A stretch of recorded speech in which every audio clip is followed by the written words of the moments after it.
So, the first faction rally since Curse of Osiris is finally with us in 2018, and with it comes a little bit of new gear. There are 3 new featured weapons, which are actually pretty good, and I wanted to break down those weapons, talk about which one I think is going to be the best. I'll also point out a couple of other weapons which have become available with this faction rally, but I wanted to discuss the missing DLC weapons, some of the issues regarding the Lost Sector chest lockouts in this video as well. But firstly, this quick message from a new sponsor. This video is brought to you by CatBeast.com. Design your own custom snapbacks and hats.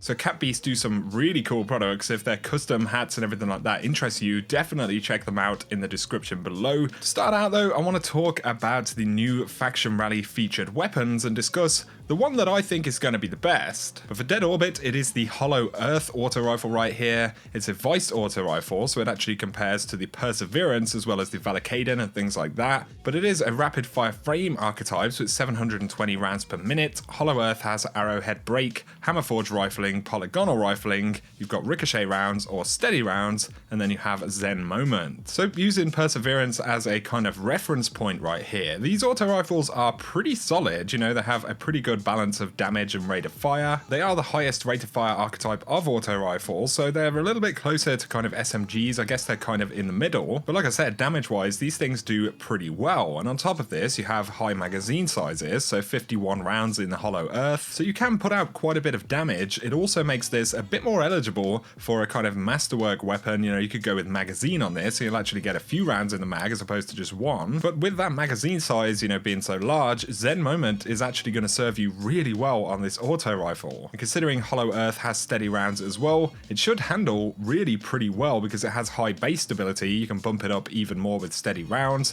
It's also worth mentioning you can go with hammer forged rifling on this one to get some of that range back. So I think Hollow Earth is going to be a pretty good one. But from FWC we have the Doubt, and immediately this will compare to the Scathelock auto rifle. You can see the Doubt has pretty high handling right there, faster reload. You've also got a slightly higher magazine size. But that is the adaptive frame archetype for 600 rounds per minute. The Doubt comes with Hitmark IS as well as Red Dot 2 MOA, and then we've got Rifle Scope SSF. We have Tactical Mag or high caliber rounds, and then we've got Snapshot Sights. So obviously Snapshot is going to make the weapon pretty snappy. Tactical Mag is a great bonus, giving multiple improvements. Interestingly though, you will also find Tactical Mag on the Scathelock as well as high caliber rounds, so that middle column on the same archetype of auto rifle is actually identical. In terms of this archetype, you know, it's a solid weapon. It's going to do well in PvE and PvP content. The added high caliber rounds on either of these weapons is going to stun enemies in PvE. It's a little bit underrated in PvE, but also in PvP it makes these weapons that bit more obnoxious to fight against. Now the Doubt is going to be a pretty solid auto rifle, that much is for sure.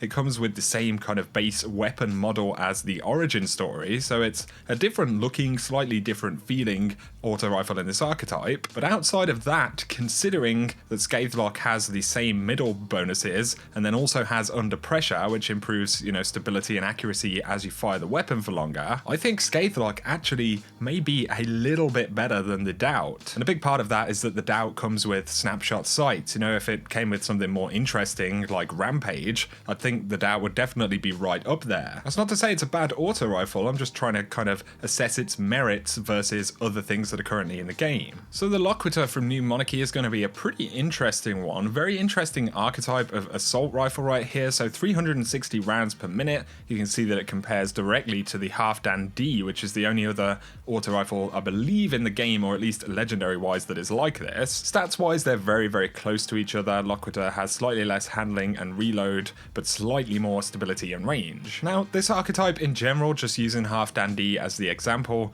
is pretty bizarre. Of course, they fire really slowly, they have pretty high impact, so their damage is actually not that bad. I would say one of the biggest problems for them is the recoil and the accuracy on these things. They just kind of bounce around a little bit too much. Of course, kinetic mods will probably help you out here quite a bit, counterbalance one, but I just feel like despite having good damage, they've been made a little bit too inconsistent, probably for fear that they could be, you know, very dominant in certain situations. Now, the thing that Loquitor has, which makes it pretty interesting, is high impact reserve. So rounds rounds at the end of the magazine deal more damage, and considering this is already a very high impact weapon, it's going to be interesting to see just how much bonus damage you'll get from high impact reserves right there, and how that may affect, time to kill ever so slightly in PvP, although it isn't very likely to do that. It could be a pretty good PvE bonus though, and we haven't actually used this weapon yet, so it may literally just perform better than the half-down D. At base, you do have ricochet rounds as well as a pendant mag and alloy magazine right there, so you're not actually going to be able to kind of improve stability or accuracy in any significant way. So I feel like it's all going to come down to high impact reserves right there. So with that in mind, looking at the three weapons, I don't feel confident enough that Loquitor,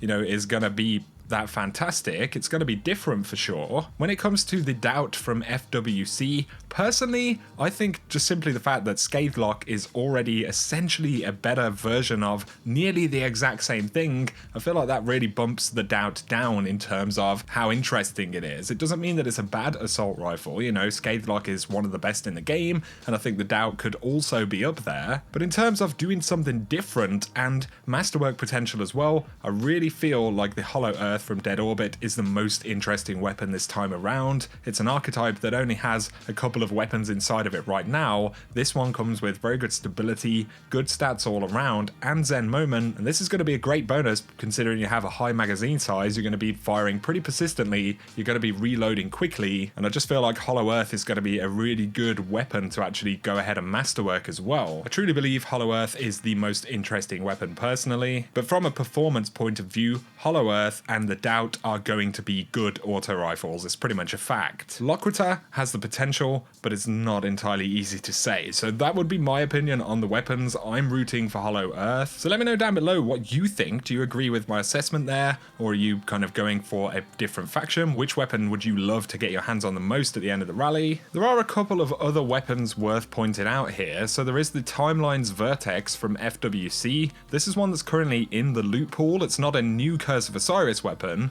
but it is a weapon that we didn't actually have access to until this week. So it was a featured weapon in the previous faction rally, and I have to say a big thanks to my pal Lithian for letting me try this thing out on his account. I really appreciate it, man. So it's an adaptive frame fusion rifle. It comes with Spark PS and Torch HS3, of course, Omolon sights. It's got enhanced battery for increased magazine size or accelerated coils, faster charge time, decreased impact damage, and then we have snapshot sights. So in the perks, it's not a bad fusion rifle, not necessarily highly exciting, but they're not terrible bonuses either. In PvP stuff, it's pretty fun. Having snapshot is actually really pretty cool on this thing. You tend to want to kind of ADS right before you're going to fire your fusion shots to get the best accuracy, and having snapshot there, it does feel pretty nice. This is a 70 impact fusion rifle though, so it is, kind of middle of the road as far as their impact goes. I personally prefer the higher impact fusions. They just feel a lot more consistent. There's probably a number of reasons for that, but Timeline's Vertex nonetheless isn't a bad fusion rifle. There is also the Peace by Consensus Sidearm. This is the one that you get once you've pledged to every faction. So it's precision frame, 260 rounds per minute. It's got some SAS scopes right there. We've got a pendant magazine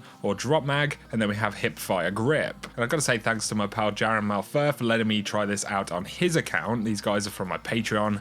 They are absolute legends. In terms of this sidearm and its performance, it's a very basic sidearm. The bonuses are also very basic. Although I do have to say the hipfire bonus is definitely noticeable. You can hipfire this thing quite a bit in PvP and stuff like that, and it's effective. It makes a difference, but this sidearm isn't really going to shake all that much up. Now, in terms of this faction rally, we are missing a lot of weapons which are in the database. These are Curse of Osiris faction weapons, and these aren't in the loot pool. Now, why is that happening? Some people are saying they think it's a bug. Personally, I just think Bungie managed the inventory this way intentionally. They put 3 featured weapons from the DLC up, and it feels like they're holding these for future faction rally events, quite honestly, which is a mistake in my opinion for us guys, who ran the last faction rally. We have a lot of the stuff already. It definitely makes this faction rally much less exciting. And on top of this, Of course, Bungie have throttled the drops from Lost Sector chests, so you can only open 2 chests every 10 minutes, otherwise you'll get locked out. And basically, it's a not very elegant way to fix the weep Lost Sector from the previous faction rally where you could just farm away like crazy. The addition of being able to, unlock the ornaments for armor is cool. The featured weapons for this week, I personally think are pretty cool as well. But in terms of grinding the actual faction rally, especially after waiting, a month and a half nearly to actually get this event, I think Bungie really, should have thought a little bit harder about how they were going to make this one interesting, because it's a time of a lot of conversation about lackluster elements in Destiny 2, and with all of this supposed redirection in the game right now, it just hasn't come across in this faction rally, which I think is, a big shame. It's definitely not going to help the situation right now. So those are my thoughts really on where the faction rally is at. I'm still playing it, I'm still having some fun. I want to unlock the featured weapon, but I think they've missed a lot of opportunities, and they've delivered what is a fairly lackluster version of the faction rally for people who've already completed previous faction rallies. Of course, if you haven't done that, then there's plenty of stuff for you to still get, and that's awesome. But those are really my thoughts, guys, so I just wanted to sum that up in this video, break down pretty much everything else that I didn't cover yesterday that we could talk about for the faction rally. So let me know down below what you're grinding for, which weapon you'd love to see win. Don't forget to check out Cap Beast in the description below if those products sound interesting to you. They do some really good stuff, like I said. If you are new to the channel, be sure to hit subscribe to see more Destiny 2 content. For now though, I hope you have an awesome day.